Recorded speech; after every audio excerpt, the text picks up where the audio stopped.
반갑습니다. 반갑습니다.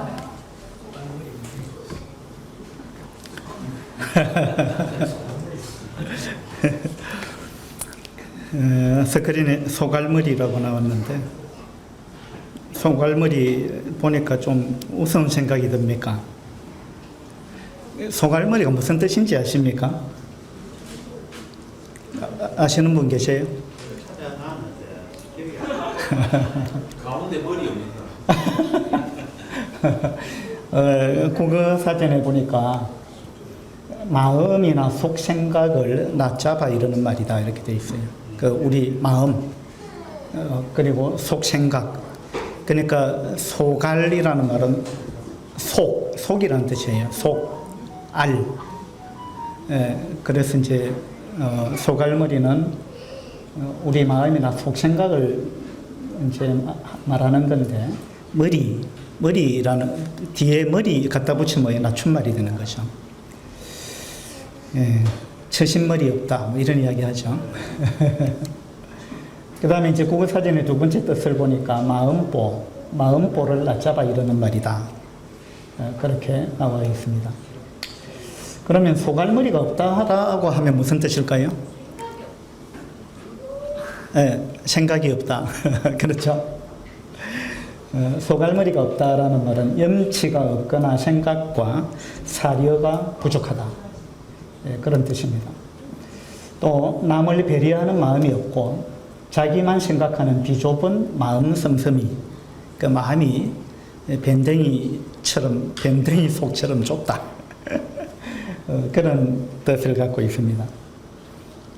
그 다음에 자기 견해만 고집하고 다른 견해를 받아들일 융통성이 없다. 이런 의미를 갖고 있어요. 소갈머리가 없다. 이 단어를 들으니까 또 어떤 단어가 떠올라요?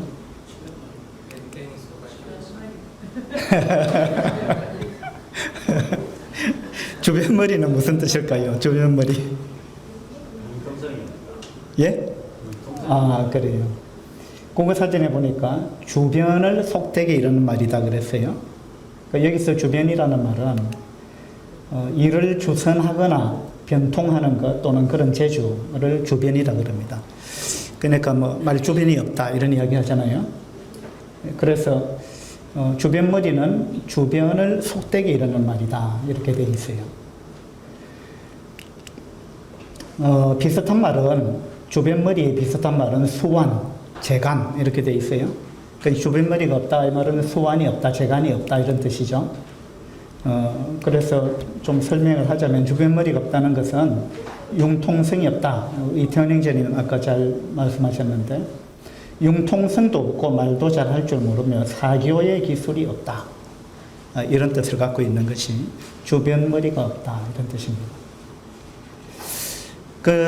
근데 우리가 흔히 이제 살아가면서 농담조로 소갈머리가 없네, 주변머리가 없네 이런 이야기를 하잖아요. 그럴 때는 뭘 두고 그렇게 이야기합니까? 머리카락이 없네. 그래서 저처럼 가운데 머리카락이 많이 없다 이러면은 소갈머리가 없다. 또 이마 쪽이나 옆에 머리카락이 없으면은 주변머리가 없다.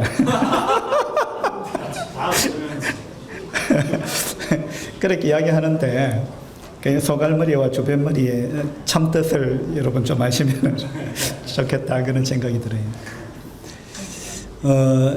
기회, 어떤 이제 우리한테 다가오는 기회 있잖아요. 기회를 어떤 사람이 이런 식으로 표현을 했어요. 기회의 머리는 소갈머리가 없는 걸까요? 주변머리가 없는 걸까요? 예, 기회는 뒷머리가 없다. 기회는 앞머리는 있는데 뒷머리가 없다. 여기서 머리는 모 위의 머리를 이야기하는 게 아니고 머리카락을 이야기하는 겁니다. 그러니까 이제 기회를 어떤 사람이 이렇게 표현했어요. 앞에 머리카락은 많이 있는데 뒤쪽에 머리카락이 하나도 없다. 기회는 그런 것이다. 그렇게 표현을 했습니다. 그거는 어떤 의미를 갖고 있을까요? 예, 기회가 이제 나한테 닥쳐올 때 앞에서 다가올 때는 잡기가 쉬운데 머리카락이 있으니까 지나가고 나면 잡으려고 해도 머리카락이 없어갖고 안 잡힌다는 거야. 예. 그래서 이제 하나님께서 우리한테 이런 기회를 주시는데 여러분이 이제 성령의 음성에 민감하면 그 기회를 이제 그 순간 바로 잡아야 되죠. 바로 잡으면은 우리가 주님을 더 닮아가고 우리 인격이 성숙하고 또 주님께 순종하게 되고 또 주님의 역사에 우리가 동참하게 되는데 그 기회를 그때 잡지 않고 놓쳐버리면 그 다음에는 잡기가 어렵다. 이제 그것이 기회라는 겁니다. 그래서 오늘 이제 그런 차원에서 말씀을 좀 보려고 하는데요. 사도행전 24장을 보도록 하겠습니다.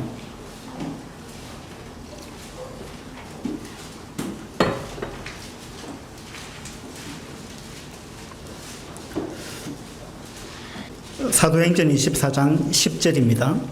24장 10절. 총독이 바울에게 머리로 표시하여 말하라 하니. 자, 이것은 이제 사도 바울이 1, 2, 3차 전도 여행을 마치고 예루살렘으로 올라갔죠. 그리고 예루살렘 성전에서 이제 체포가 됐습니다.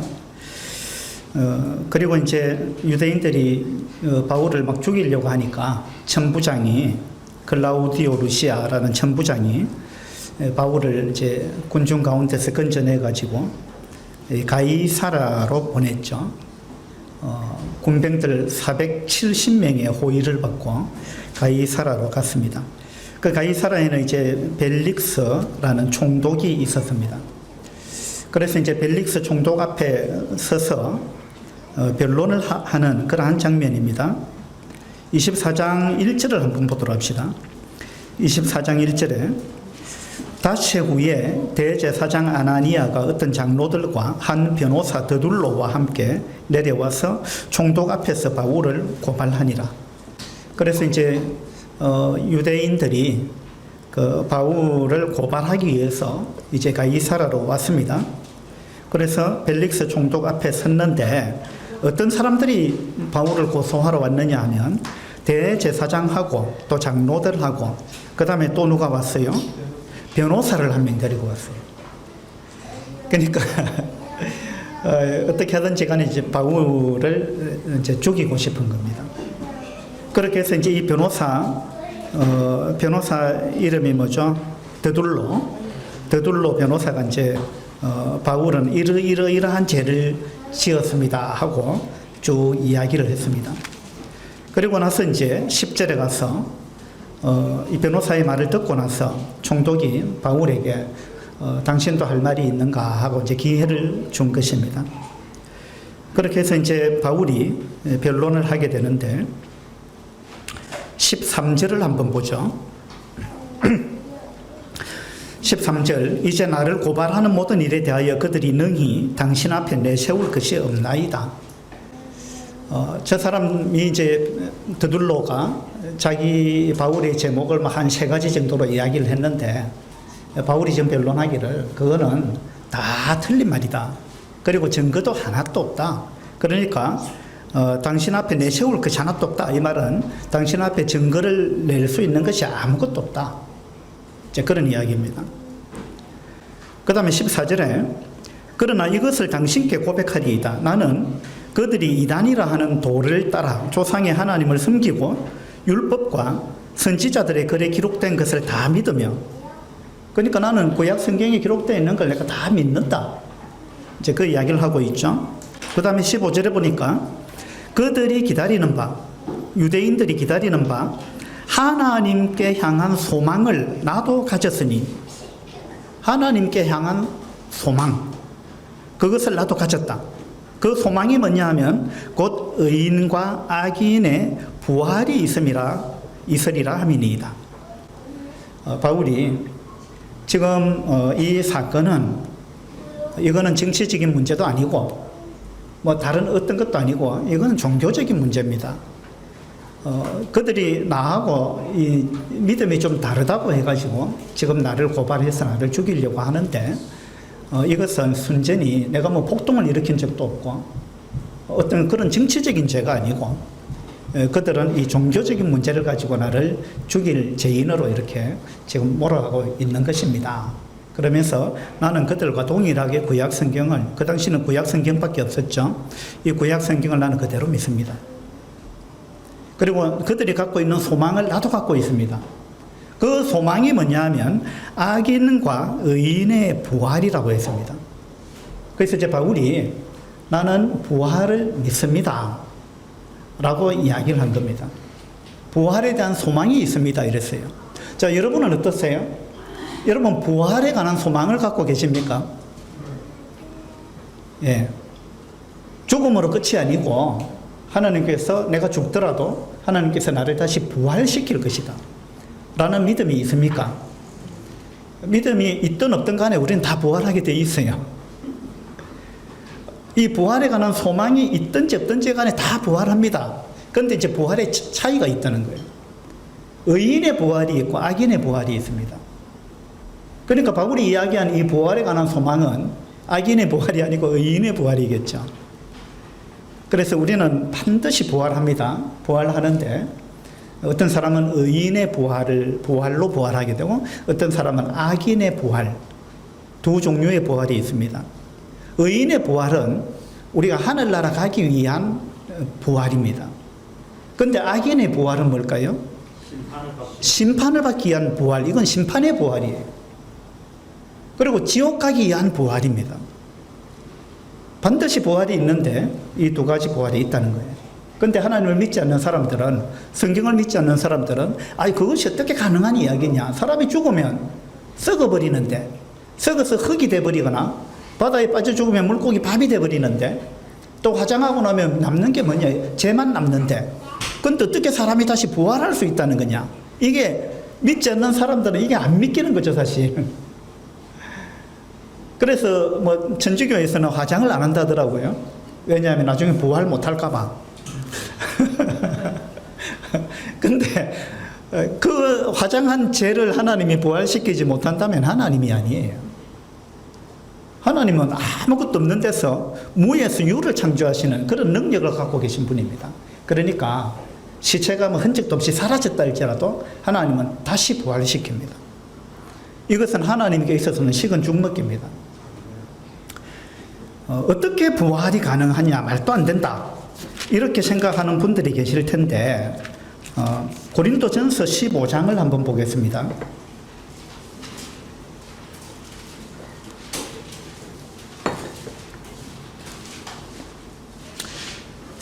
고린도전서 15장 35절입니다. 15장 35절에 누가 묻기를 죽은 자들이 어떻게 다시 살아나며 어떠한 몸으로 오느냐 하리니. 바울이 지금 고린도전서 15장에서 부활에 관해서 계속 이야기를 했습니다. 그런데 어떤 사람이 이제 질문을 하기를 죽은 자들이 어떻게 다시 살아나느냐, 이거는 있을 수 없는 일이다, 이해도 안 되고 그 말도 안 된다, 죽은 사람이 어떻게 다시 살아나느냐, 그런 질문을 했습니다. 그래서 바울이 거기에 대답한 것이 36절에 나오는데요. 어리석은 자여, 네가 뿌리는 씨가 죽지 않으면 살아나지 못하겠고, 그죠? 너는 부활을 도저히 믿지 못하는데 우리 현실 속에도 이런 일은 얼마든지 있다. 바울은 그 이야기를 하고 있는 거예요. 농부가 씨를 뿌리잖아요. 그 씨가 땅 속에서 썩습니다. 씨가 썩지 않고 그냥 그대로 있으면 새 생명이 안 나오는 거예요. 씨가 썩어서 거기서 새 생명이 나오는 겁니다. 감자를 심어도 마찬가지죠. 감자 심어놓으면 거기에서 이제 순이 올라오는데 이 땅을 파보면 그 심어놓은 그 감자는 썩어 있는 거예요. 이것은 부활을 상징하는 것입니다. 그것뿐만이 아니죠. 애벌레가 나뭇잎이나 배추잎을 깔아먹고 있던 애벌레가 꿈틀꿈틀 기어다니던 그 애벌레가 어느 날 꼬치를 만들어서 그 속에 들어가잖아요. 그리고 꼬치 속에 좀 있다가 나중에 꼬치를 뚫고 다시 나오는데 뭐가 되어 나옵니까? 예, 이거 기쁨이도 아니에요. 기쁨이가 아니고 드림이.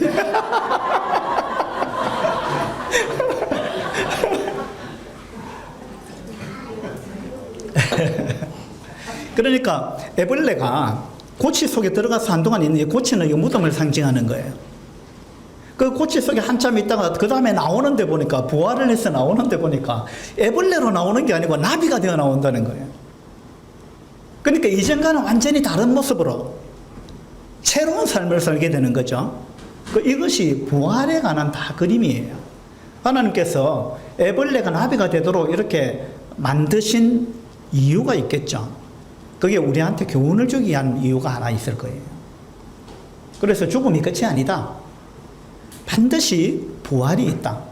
라는 것을 하나님은 여러 방법으로 말씀해 주셨습니다. 여기 고린도전서 15장 29절에 보면요. 29절. 만일 죽은 자들이 도무지 다시 살아나지 못하면, 죽은 자들이 도무지 다시 살아나지 못한다. 그러니까 부활이 없다면은, 그러면은 32절에 보니까요. 32절 중간쯤에 보세요. 죽은 자가 다시 살아나지 못한다면 내일 죽을 터이니 먹고 마시자 하리라. 그러니까 부활이 없다면 사람들이 이렇게 살 수밖에 없다는 거예요. 죽으면 끝이라면 내일 죽을 거니까 마음껏 먹고 마시고 즐기자. 쾌락을 누리자. 뭐 은행을 털든지 좀 해야지 그러면은. 이 땅이 전부라면. 안 그래요? 근데 우리의 양심이 그걸 허락하지 않습니다. 우리의 양심은요, 부활이 있다는 걸 알고 있습니다. 왜냐하면 우리는 몸으로만 이루어져 있지 않기 때문에 우리 몸속에 영혼이 있잖아요. 이 영혼은 죽지 않습니다. 우리가 죽을 때 영혼이 우리 몸에서 빠져나갈 뿐이에요. 빠져나갔다고 해서 그 영혼은 죽는 게 아닙니다. 근데 우리 몸은 죽죠. 영혼이 빠져나가면 우리 몸은 죽습니다. 그러니까 부활한다는 말은 우리 영혼은 안 죽는데 죽은 몸을 부활시킨다는 거예요. 그 죽은 몸을 다시 내 몸에서 빠져나간 그 영혼과 재결합을 시켜가지고 죽은 몸을 다시 살리겠다. 언젠가 하나님께서 반드시 그렇게 한다는 겁니다. 부활이 없다면은요, 마음대로 살게 될 거예요. 온갖 죄악을 다 저지르면서 그렇게 살 겁니다. 그 다음에 부활이 없다면 굉장히 억울할 거예요. 이 땅에서 내가 피해를 봤는데, 억울한 일을 당했는데, 다음 세상이 없다면 얼마나 억울하겠어요. 그래서 이 땅에서 악하게 살은 사람은 반드시 다음 세상에서 벌을 받게 돼 있는 거예요. 물론 이 땅에서도 징계를 받지만, 그죠? 그래서 이 부활은 틀림없이 있는 것입니다. 바울이 이 사도행전 24장에서 나는 부활에 관한 소망을 갖고 있습니다 하고 자기 믿음을 이제 벨릭스 총독 앞에서 이렇게 믿음을 이야기를 했습니다. 그 다음에 이 부활에 관한 걸 조금 더 볼까요? 스크린 한번 봐주세요. 이건 다니엘서 12장인데요. 다니엘서 12장 2절에 보면 땅의 티끌 가운데에서 자는 자 중에서 많은 사람이 깨어나 영생을 받는 자도 있겠고 수치를 당하여서 영원히 부끄러움을 당할 자도 있을 것이며, 이건 구약 성경에도 이렇게 부활에 관해서 이야기를 하고 있는 거예요. 여기서 티끌 가운데 자는 자 중에 이랬죠. 성경에서는요, 죽음을 끝이라고 이야기하지 않기 때문에 죽음을 자는 것으로 많이 표현하고 있어요. 자, 우리가 저녁에 잠자리에 들 때 두려워하면서 잠자리에 드는 사람 없죠? 자는 거는 마치 죽은 것처럼 이렇게 비슷한데, 근데 잠자리에 들면서 야, 내가 내일 아침에 못 일어나면 어떡하나, 이런 어떤 걱정하면서 잠자리에 드는 사람 잘 없을 거예요. 우리는 평온한 마음으로 잠을 잡니다. 왜냐하면 다음날 아침에 일어날 것이라는 걸 알기 때문에. 그렇죠? 부활을 믿는 사람도 똑같습니다. 부활을 믿는 사람은 내가 죽는다 할지라도 그 죽음이 그렇게 두렵지 않은 거예요. 왜냐하면 다시 부활할 거기 때문에. 부활할 때는 우리가 자다가 아침에 일어나면 더 이제 원기를 회복해가지고 더 힘있는 생생한 모습으로 일어날 것처럼 부활도 그런 거예요. 이 땅에서 우리가 고생하다가 죽는데, 근데 그리스도인들은 이 죽음을 두려워하지 않는 거예요. 부활할 거기 때문에. 왜? 부활할 때는 지금보다 훨씬 더 좋은 몸으로, 지금 우리가 갖고 있는 이 제한적인 몸이 아닌 놀라운 몸으로, 더 이상 피곤하지 않는 몸, 더 이상 질병이 없는 몸, 더 이상 죽지 않는 몸, 그런 놀라운 몸으로 부활할 것이라는 걸 알기 때문에, 그래서 성경에서는 우리 사람이 죽는 것을 잔다라고 많이 표현합니다. 그래서 여기 보니까 자는 자 중에 많은 사람이 깨어나서 영생을 받는 자도 있다. 자, 첫 번째 부활은 영생을 얻기 위한 부활입니다. 그 다음에 두 번째 부활은 영원히 부끄러움을 당하는 그런 부활을 당하는 사람도 있다 라는 이야기입니다. 악인의 부활은요, 심판받기 위한 부활이고, 그 사람은 한 번 부활하고 나면 이제 더 이상 죽지 않습니다. 그런데 둘 다 영원히 살아요. 둘 다 영원히 사는데, 어떤 사람은 부활해가지고 하늘나라에서 하나님과 함께 영원히 복을 누리면서 사는 것, 더 이상 고통이 없는 곳, 더 이상 슬픔과 눈물이 없는 곳, 완전한 세상, 거기서 하나님과 함께 영원히 사는 의인의 부활이 있는가 하면, 어떤 부활은 그 사람도 부활해서 영원히 살긴 사는데 하늘나라에서 영원히 사는 게 아니에요. 지옥에서 영원히 부끄러움을 당하는 그런 부활도 있다라고 다니엘서에서 이야기를 하고 있는 것입니다. 신약에도 예수님께서 이렇게 말씀하셨어요. 스크린에 보시면, 이를 놀랍게 여기지 말라. 무덤 속에 있는 자가 다 그의 음성을 들을 때가 오나니. 자, 이걸 놀랍게 여기지 말라 하고 예수님 말씀하셨어요. 무덤 속에 있는 자가 다, 한 사람도 빠짐없이 무덤 속에서 죽어 있는 그 시체가 하나님의 음성을 듣는 날이 온다는 거예요. 예수님이 이 땅에 계실 때 나사로라는 사람이 죽어서 무덤에 묻혔습니다. 그리고 나흘이 지났습니다. 나흘이 지나가지고 썩은 냄새가 났습니다. 그때 예수님이 나사로의 무덤 앞에 와가지고, 나사로야 나오너라 이랬습니다. 그러니까 썩은 냄새가 나던 그 시체가 벌떡 일어나가지고 살아가지고 무덤 밖으로 나왔습니다. 이건요, 역사적인 사실이에요. 그뿐만이 아닙니다. 예수님도 십자가에서 못 박혀서 죽었습니다. 그리고 무덤에 묻혔잖아요. 근데 예수님은 사흘 만에 부활하셨습니다. 이것은요, 수많은 목격자가 있는 거예요. 많은 사람들이 그 빈 무덤을 보았습니다.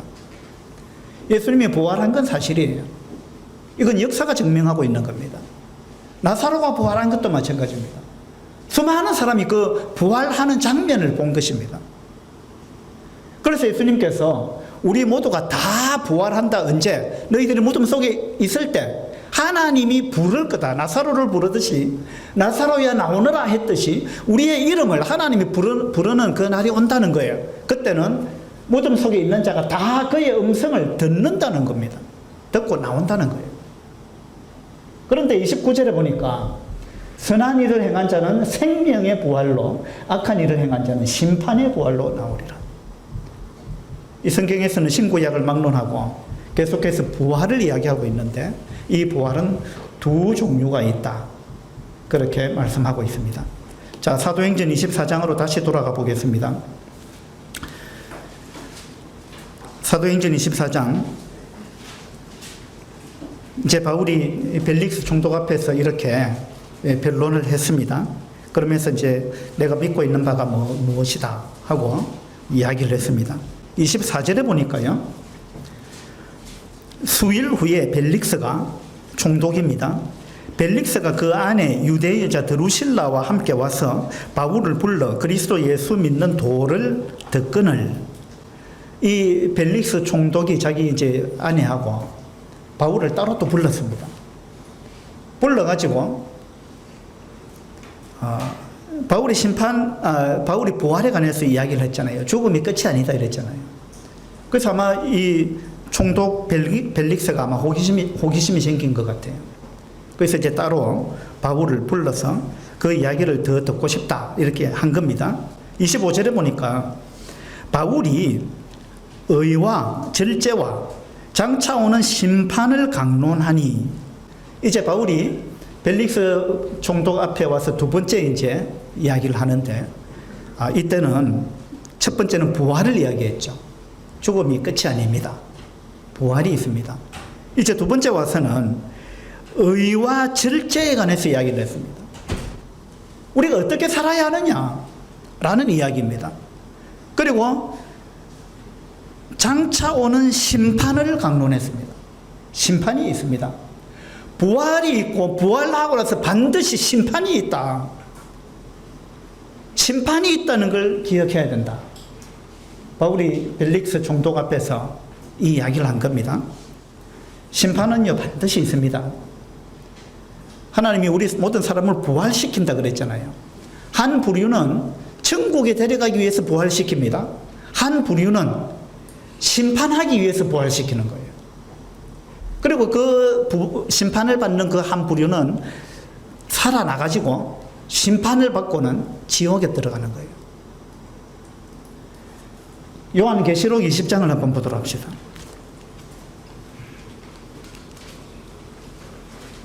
예, 스크린에 있습니다. 요한계시록 20장 11절에 보면요. 또 내가 크고 흰 보좌와 그 위에 앉으신 이를 보니 땅과 하늘이 그 앞에서 피하여 간데 없더라. 이게 이제 마지막 지구 종말 때의 모습입니다. 땅과 하늘이 피하여 간데 없더라. 그리고 하나님께서 크고 흰 보좌에 앉아 계신다. 심판하기 위해서 앉아 계시는 거예요. 그 다음에 12절에 보니까 또 내가 보니 죽은 자들이 큰 자나 작은 자나 그 보좌 앞에 서 있는데, 누가 서 있다고요? 죽은 자들이 보좌 앞에 섰다는 거예요. 이거 뭐냐면 부활했다 이 말입니다. 죽음이 끝이 아니라는 거예요. 그래서 죽은 자들이 하나님의 보좌 앞에, 하나님 앞에 서 있는데, 그 하나님의 보좌에 책들이 펴 있고 또 다른 책이 펴졌으니 곧 생명책이라. 또 다른 책이 펴졌는데 그 책은 생명책입니다. 생명책은 살아있을 때, 우리가 살아있을 때 하나님과 예수 그리스도를 믿은 사람, 그렇게 해서 죄 사함을 받은 사람, 그 사람의 이름이 기록되어 있는 책이 생명책입니다. 그런데 또 다른 책은 생명책인데 그 앞에 또 책들이 또 펴 있었다 그랬죠. 그 책들은요 생명책이 아닙니다. 그 책은요 우리가 살면서 지었던 모든 죄를 기록해 놓은 그런 책이에요. 그래서 그 뒤에 보면 죽은 자들이 자기 행위를 따라 책들에 기록된 대로 심판을 받는다 이랬습니다. 여러분이 살면서 지은 모든 죄가 하나도 남김없이 다 기록되어 있을 것입니다. 이건요 무서운 이야기입니다. 절대 죽음이 끝이 아니에요. 여러분 부활이 있고 심판이 있다는 사실을 반드시 기억하셔야 될 겁니다. 13절에 보면 바다가 그 가운데서 죽은 자들을 내주고, 자 바다에 빠져 죽은 사람 다 물고기 밥 되고 뭐 흔적도 없습니다. 그런데 이때 마지막 때 부활을 할 때 바다가 죽은 자들을 내준다 이랬습니다. 이건 하나님의 능력으로 이렇게 되는 거예요. 바다에 빠져 죽었든 어떻게 죽었든 화장을 했든 안 했든 다시 부활합니다. 바다가 그 가운데서 죽은 자들을 내주고 또 사망과 음부도 그 가운데서 죽은 자들을 내주면, 음부는요 죽은 사람의 영혼이 가는 곳을 음부라 그럽니다. 죽은 사람의 몸이 가는 곳은 무덤이에요. 죽은 사람의 몸이 가는 것을 여기서는 사망이라고 표현했고요, 죽은 사람의 영혼이 가는 것을 음부라고 이야기했습니다. 그러니까 사망과 음부도 그 가운데서 죽은 자들을 내준다. 우리의 영혼과 우리의 죽은 몸이 다시 결합하는 그런 부활이 있다는 겁니다. 그래서 내줌에 각 사람이 자기 행위대로 심판을 받고 사망과 음부도 불못에 던져지니, 이것은 둘째 사망 곧 불못이라. 누구든지 생명책에 기록되지 못한 자는 불못에 던져지더라. 그래서 이 악인의 부활은요 심판을 받기 위한 부활이고, 불못에서 영원히 살게 되는 그러한 부활입니다. 바울은요, 이 사도행전 24장에서 벨릭스 총독 앞에 크게 두 가지를 이야기했습니다. 하나는 누구든지 다 부활합니다. 두 번째는 부활 후에 심판이 있습니다. 이 이야기를 했습니다. 그러니까 25절 한번 보죠. 사도행전 24장 25절입니다. 바울이 의와 절제와 장차오른 심판을 강론하니 벨릭스가 두려워하여, 바울로부터 이 부활과 심판에 관한 이야기를 듣고 나서 이 벨릭스 총독이 얼마나 지위가 높은 사람입니까? 이 총독이 두려워했다 그랬어요. 두려운 마음에 확 밀려왔습니다. 왜냐하면 이 벨릭스가 지은 죄가 많거든요. 벨릭스가 어떤 죄를 지었느냐 하면, 벨릭스는 자기 그 지위를 이용해 가지고요, 많은 사람들로부터 뇌물을 많이 받았어요. 이게 이제 역사 기록에 남아 있어요. 많은 뇌물을 받았고, 그 다음에 자기 지위를 이용해서 여색을 탐했던 이런 사람입니다. 자기 그 부인, 여기 드루실라라고 24절에 나오잖아요. 이 드루실라는 원래 벨릭스의 아내가 아니었어요. 다른 남자의 아내였는데 이 벨릭스가 다른 남자의 아내인 드루실라를 빼앗아 온 거예요. 빼앗아 와서 자기 아내로 삼았습니다. 이 얼마나 악한 일이에요. 드루실라의 첫 번째 남편이 죽은 게 아닙니다. 살아있는데 빼앗아 왔다는 거예요. 그렇게 해서 자기 아내로 삼았는데, 그때 벨릭스는 이 드루실라가 자기의 세 번째 아내였습니다. 이 벨릭스는 이런 삶을 살았어요. 그것뿐만 아니라 벨릭스는요, 강도 떼를 막 부축해가지고 강도 시설하게 묵인해 줬습니다. 그리고 강도들이 막 재물을 막 빼앗아 오잖아요.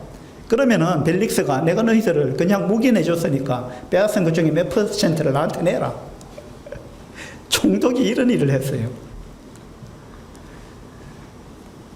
그러니까 벨릭스가 이렇게 살았기 때문에 지금 바울이 의와 절제와 심판을 이야기했잖아요. 우리가 의롭게 살아야 됩니다. 그렇지 않으면 심판을 받습니다. 그리고 정욕대로 살면 안 되고 절제해야 된다. 이런 부분에 대해서 바울이 강하게 이야기를 한 겁니다. 그러니까 이 총독이 벨릭스의 마음에 두려움이 몰려왔습니다. 이것은요, 하나님의 은혜입니다. 여러분이 하나님 말씀을 들을 때 뭔가 두려움이 몰려온다. 그러면요, 이건요, 하나님이 여러분한테 주신 절호의 기회예요. 그때 여러분 하나님 앞에 엎드려야 되는 거예요. 하나님 어떻게 해야 되겠습니까? 하나님께 엎드리면 하나님께서 길을 제시해 주시는 거예요. 더 좋은 길을 제시해 주시는 것입니다. 그렇게 해서 우리가 놀랍게 변화되는 거예요. 이건요, 지금 벨릭스한테 두려운 마음이 들었다. 이건 하나님이 지금 역사하고 있던 이야기예요. 이건 어떻게 보면 축복이에요. 그렇죠? 그런데 벨릭스가 어떻게 했어요? 25절 보세요. 벨릭스가 두려워하여 대답하되 뭐라고 했습니까? 지금은 가라. 내가 틈이 있으면 너를 부르리라. 하고 바울을 보내버렸습니다. 두려움이 막 몰려왔는데, 이거 어떻게 해야 되느냐? 내가 이야기를 듣고 보니까, 당신 이야기를 듣고 보니까 나는 심각한 죄인일 뿐만 아니라 내가 언젠가 부활할 것이고 내가 반드시 심판을 받겠구나. 그래서 내가 두려운 마음이 드는데 어떻게 해야 되겠습니까? 이렇게 물었어야 되는데 바울을 그냥 보내버렸어요. 지금은 가라. 틈이 나면 내가 다시 부르겠다. 이건 뭐냐면 이 하나님이 주신 두려움으로부터 피하고 싶었던 거예요. 그리고 기회를 뒤로 미루었습니다. 시간이 있을 때 다음에 또 보자. 오늘은 말고. 그렇게 해서 이 벨릭스는요, 기회를 놓쳐버렸습니다. 마태복음 14장에 보면 헤롯이라는 왕이 나오는데요. 한번 볼까요? 마태복음 14장을 한번 보도록 합시다. 마태복음 14장 1절입니다. 그때 분봉왕 헤롯이 예수의 소문을 듣고 그 신하들에게 이르되 이는 세례 요한이라. 그가 죽은 자 가운데서 살아났으니 그러므로 이런 능력이 그 속에서 역사하는도다 하더라. 이 세례 요한이 아니고 예수님인데 지금 이 헤롯은요, 요한이 부활했다 이렇게 생각했어요. 자기가 요한을 죽였거든요. 근데 이 요한이 부활해갖고 막 이런 능력을 행한다라고 생각하니까 이 헤롯 왕의 마음에 두려움이 밀려왔습니다. 벨릭스 총독에게도 두려움이 밀려왔듯이 이 헤롯 왕한테도 이런 두려움이 밀려왔습니다. 3절에 보니까 전에 헤롯이 그 동생 빌립의 아내 헤로디아의 일로 요한을 잡아 결박하여 옥에 가두었더니 이 헤롯 왕도요, 그 동생 빌립의 아내 헤로디아를 자기가 취해가지고 자기 아내로 삼았던 사람입니다. 벨릭스하고 비슷하죠. 아주 성적으로 문란한 삶을 살았다는 거예요. 그리고 아주 비도덕적으로 살았습니다. 그렇게 해서 동생 빌립의 아내를 자기 아내로 삼았는데 이 요한이, 침례 요한이 그것에 대해서 강하게 책망했잖아요. 그래가지고 듣기 싫어가지고 이 바른말 하는 요한을 잡아서 옥에 가두어 버렸습니다. 4절에 보니까 이는 요한이 헤롯에게 말하되 당신이 그 여자를 차지한 것이 옳지 않다 하였습니다. 헤롯이 요한을 죽이려 하되, 자, 벨릭스는 바울을 보내버렸습니다. 양심의 가책이 막 밀려오니까, 두려움이 밀려오니까. 헤롯은 어떻게 했습니까? 헤롯은 이 바른말 하는 요한을 죽여버리려고 작정한 거예요. 그래서 요한을 죽이려 하되 무리가 그를 선지자로 여김으로 그들을 두려워하더니, 이 헤롯은요, 요한을 죽이고 싶은데, 죽이려고 마음을 먹었는데, 많은 이 백성들이 요한을 선지자라고 믿고 따르잖아요. 그러니까 이 요한을 내가 죽여버리면은 반란이 일어날 것 같은 두려움이 생겼습니다. 이 헤롯 왕한테는 몇 가지 두려움이 지금 생기고 있어요. 첫 번째는, 자기가 결국 요한을 죽였는데, 예수님을 보면서, 야, 요한이 부활했구나 라고 생각하고 이제 앞으로 큰일 났네, 이런 어떤 두려움이 밀려왔습니다. 두 번째는 백성을 두려워했습니다. 그렇죠? 그 다음에 6절을 한번 봅시다. 마침 헤롯의 생일이 되어 헤로디아의 딸이 연석 가운데서 춤을 추어 헤롯을 기쁘게 하니 헤롯이 맹세로 그에게 무엇이든지 달라는 대로 주겠다 라고 이제 약속을 했습니다. 그러니까 그 딸이 제 어머니의 시킴을 듣고 이르되 세례 요한의 머리를 소반에 얹어서 여기서 내게 주소서 이랬습니다. 이 딸이 자기 엄마의 지시를 받아가지고 헤롯 왕한테 가가지고 아빠가 나한테 뭐든지 원하는 대로 주겠다 했으니까 내가 원하는 게 한 가지가 있는데 그 세례 요한의 목을 이 쟁반에 담아서 나한테 주세요. 그 요한 목 베어 죽이라 이 말입니다. 아주 악한 이야기를 했어요. 그때 헤롯 왕이 어떻게 했을까요? 9절에 보니까요, 왕이 근심하나, 자, 이 요한을 죽이려고 하니까 근심이 되죠. 왜냐하면 백성이 어떻게 할까? 백성이 반란을 일으키지 않을까? 이런 이제 근심이 생긴 겁니다. 그 다음에 이제 사람을 목 베어 죽이려고 하니 또 좀 양심의 가책도 있겠죠.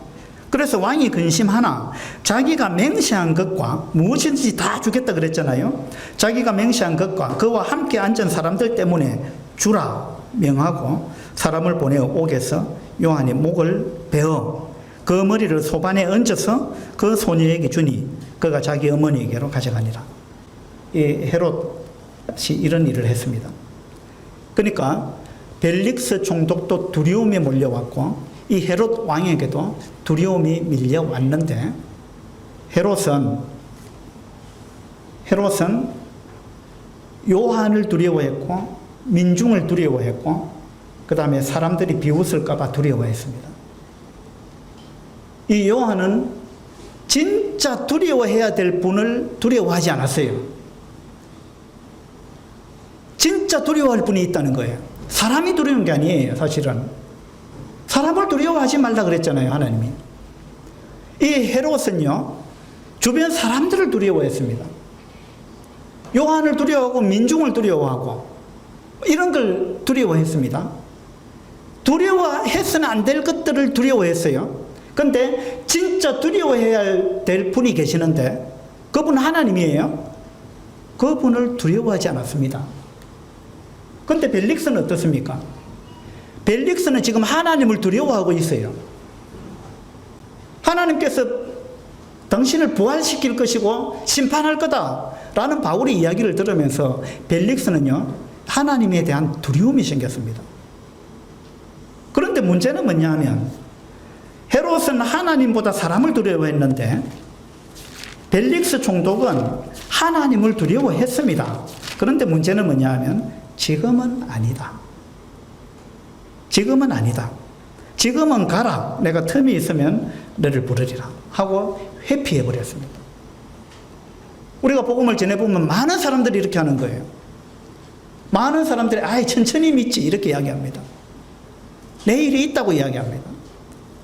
사탄과 그 부하 귀신들이 회의를 했다는 이런 재미있는 글이 있던데 사탄이 부하 귀신들한테 물어봤습니다. 우리가 어떻게 하면은 더 많은 사람들을 지옥 보낼 수 있을까? 한번 그 좋은 아이디어가 있으면 이야기해봐라 그랬어요. 첫 번째 귀신이 이야기하기를 나는 사람들한테 하나님은 없다라는 것을 내가 주지시키겠다. 그렇게 이야기했어요. 그러니까 사탄이 웃으면서 야, 그건 안 통한다. 왜 안 통하느냐? 주변을 보면은 하나님의 신성과 능력이 온 세계에 가득 차 있는데 그 말은 먹히기가 어렵다. 다른 방안을 제시해봐라 이랬습니다. 그러니까 이제 두 번째 귀신이 이야기를 했습니다. 저는 사람들한테 천국이 없다라고 이야기를 하겠습니다. 이랬어요. 그러니까 또 사탄이 웃으면서 그것도 아니다. 왜냐하면 사람들은 자기 영혼이 있다는 걸 아는데 그래서 죽고 나면 천국 아니면 지옥에 간다는 걸 알기 때문에 이 사람들은 천국에 가기를 굉장히 소망하고 있다. 그러니까 하나님이 없다라는 것도 잘 안 먹힐 거고 천국이 없다라는 말, 지옥이 없다라는 말도 그 잘 안 먹힐 것이다.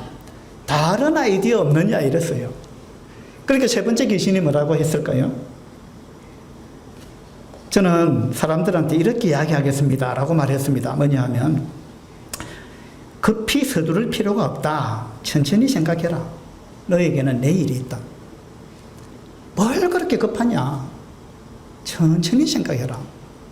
너한테는 내일이 있지 않느냐? 그렇게 이야기했습니다. 이것이 사탄의 작전입니다. 여러분 자꾸 하나님으로부터 어떤 두려움이 몰려왔을 때 이거는 구원받은 사람이든 받지 않은 사람이든 마찬가지입니다. 구원받지 못한 사람은요, 이런 두려움이 밀려올 때 이걸 빨리 붙잡아야 천국 갈 수 있는 기회를 얻는 겁니다. 하나님께서 두려움을 주실 때 그것을 뒤로 미루어 버리면 나한테는 내일이 있지. 뭘 그렇게 급하게 하느냐. 천천히 생각하자. 이건요, 사탄이 여러분한테 심어주는 생각입니다.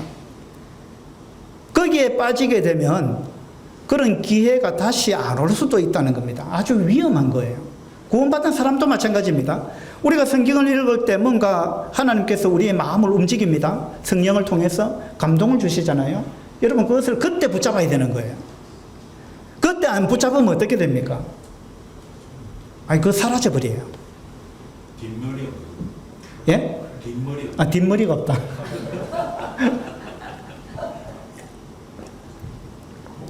귀에는 뒷머리가 없는 거예요. 지나가고 나면요 안 잡힙니다 이게. 그래서 구원받은 우리 성도들도 성경을 읽다가 하나님께서 감동을 주시면요 그때 바로 붙잡아야 되는 거예요. 그때 바로 순종해야 된다는 거예요. 근데 내일 하지 모레 하지 하다 보면은 그 감동이 사라져 버리는 거예요. 그 다음에는 그 똑같은 성경 구절을 읽어도 그때는 엄청난 감동으로 와닿았는데 이걸요 우리가 거부했을 때 그 다음에 며칠 지나서 그 구절을 읽어보세요. 마음이 무덤덤한 거예요. 감동이 없습니다. 하나님께서 감동을 주실 때 우리가 붙잡아야 되는 거예요. 그래야만이 우리가 성장합니다. 우리가 변화되는 거예요. 사탄의 작전은요, 뭘 그렇게 급하냐? 내일이 있는데. 이건요, 사탄의 작전입니다. 여러분, 거기에 속지 않게 되기를 바랍니다. 자, 스크린 한번 봅시다. 이 윤동주 시인이 지은 시인데요. 내일 하기에 물었더니 밤을 자고 동틀 때 내일이라고. 새날을 찾던 나는 잠을 자고 돌아보니 그때는 내일이 아니라 오늘이더라고. 물이여 동무여 내일은 없나니. 이것이 윤동주 시인이 쓴 내일은 없다라는 시입니다. 내일은 없습니다. 내일 해야지 했는데 내일 돼 보니까 내일이 오늘이 돼 버렸다는 거예요. 그렇죠? 그러면 또 내일로 또 미루는 거예요. 그래서 항상 내일입니다. 항상 내일이에요. 내일로 미루는 사람은 항상 내일로 미룹니다. 그래서 윤동주 시인이 이걸 아는 거예요. 내일은 없다. 오늘이 있을 뿐이다. 오늘 그것을 해야 된다는 거예요. 오늘 그것을 붙잡아야 된다. 이건요, 좋은 깨달음이죠. 예. 벨릭스 총독은 지금은 가라 하고 돌려보내버렸습니다. 성경에는요, 여기 스크린 한번 봅시다. 고린도후서에 보면 우리가 하나님과 함께 일하는 자로서 너희를 권하노니 하나님의 은혜를 헛되이 받지 말라. 이게 바울이 지금 하는 이야기예요.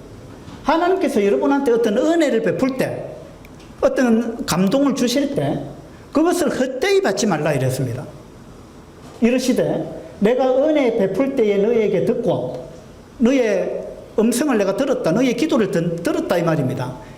그래서 은혜를 베푸는데 은혜를 베풀 때 너에게 듣고 구원의 날에 너를 도왔다 하셨으니 이런 날이 있는 겁니다.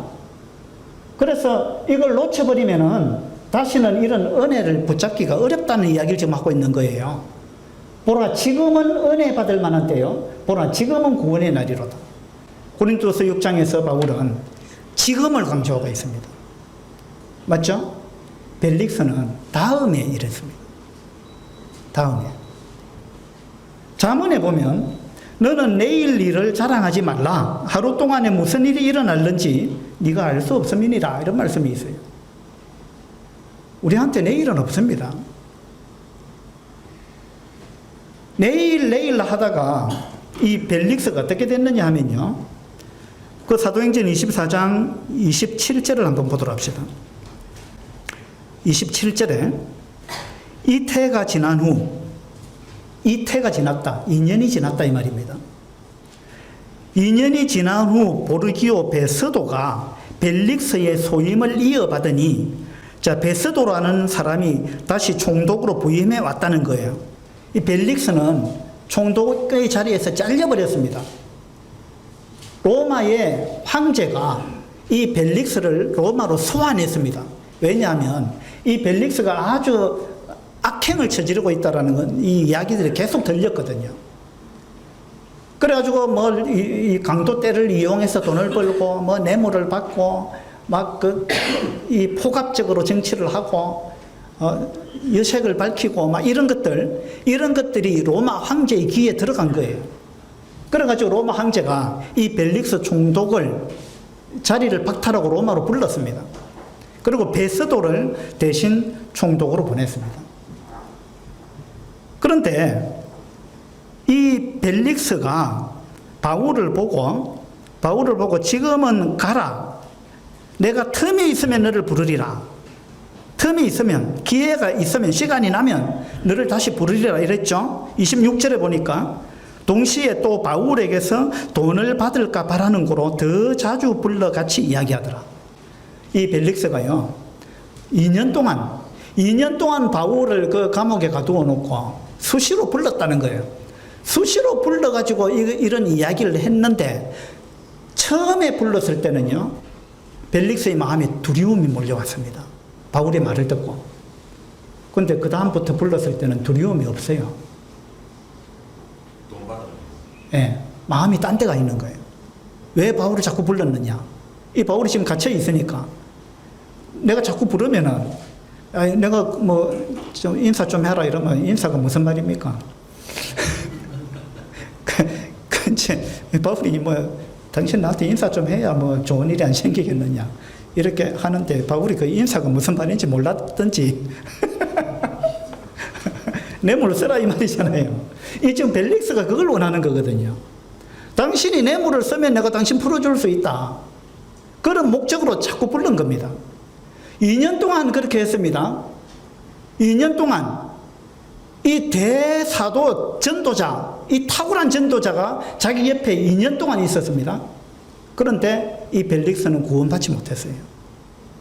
왜 그런 거예요? 기회를, 하나님께서 주신 기회를 그가 차버렸기 때문에. 다시 바울을 만났지만 그런 두려움은 사라져버린 거예요. 우리도 그럴 수 있어요. 구원받지 못한 사람 아주 이 경각심을 갖고 들어야 할 뿐만 아니라 구원받은 우리 성도도 마찬가지입니다. 하나님께서 감동을 주실 때 우리 바로 순종해야 돼요. 그렇지 않으면 머리카락 없는 대머리 잡으려고 하니까 안 잡힌다는 거예요. 기회는 그렇게 지나가는 겁니다. 이 벨릭스가 정말 그 성경에 나오는 사람 중에 정말 애석한 사람, 정말 안타까운 사람이에요. 하나님께서 아주 가까이 오셨어요. 그 마음에 두려움이 생길 그때가 구원받을 때였어요. 보라, 지금은 은혜 받을 만한 때요. 보라, 지금은 구원의 날이로다. 이 날이, 보라, 지금은, 그 지금이 언제냐면 이 벨릭스가 바울로부터 부활과 심판에 관한 이야기를 듣고 마음이 두려움이 몰려왔을 때 그때였거든요. 벨릭스가 이걸 놓친 거예요. 그래서 이 벨릭스 같은 이런 삶을 자꾸만 미루고 이렇게 하는 사람들을, 이런 병을 벨릭스 증후군이라 그래요. 여러분, 벨릭스 증후군에 빠지지 않도록 우리가 조심할 필요가 있는 것입니다. 우리에게 내일은 없습니다. 윤동주 시인의 시를 여러분 마음에 담으시고, 내가 하나님 앞에 섰을 때, 하나님 말씀을 들을 때, 하나님께서 나한테 뭔가 감동을 주실 때, 하나님께서 나한테 두려움을 주실 때, 내가 그때를 놓쳐서는 안 되겠다. 이런 마음을 여러분이 품을 수 있으면 좋겠다. 그런 생각이 듭니다. 기도합시다. 아버지 하나님, 오늘 사도행전 24장을 통해서 하나님께서 우리한테 은혜를 베푸시는 날이 있다는 것을 우리가 보았습니다. 그때 우리가 어떻게 반응하느냐라는 것은 대단히 중요한 것입니다. 우리 가운데 아직 죄 사함을 받지 못하고 구원받지 못한 이러한 분이 계시다면, 부활이 있고 심판이 있다는 이러한 하나님 말씀 앞에 벨릭스 총독이 두려워했듯이 그러한 두려운 마음을 주시기를 바랍니다. 그리고 그 두려운 마음이 생길 때 뒤로 미루지 않도록 해주시기를 바랍니다.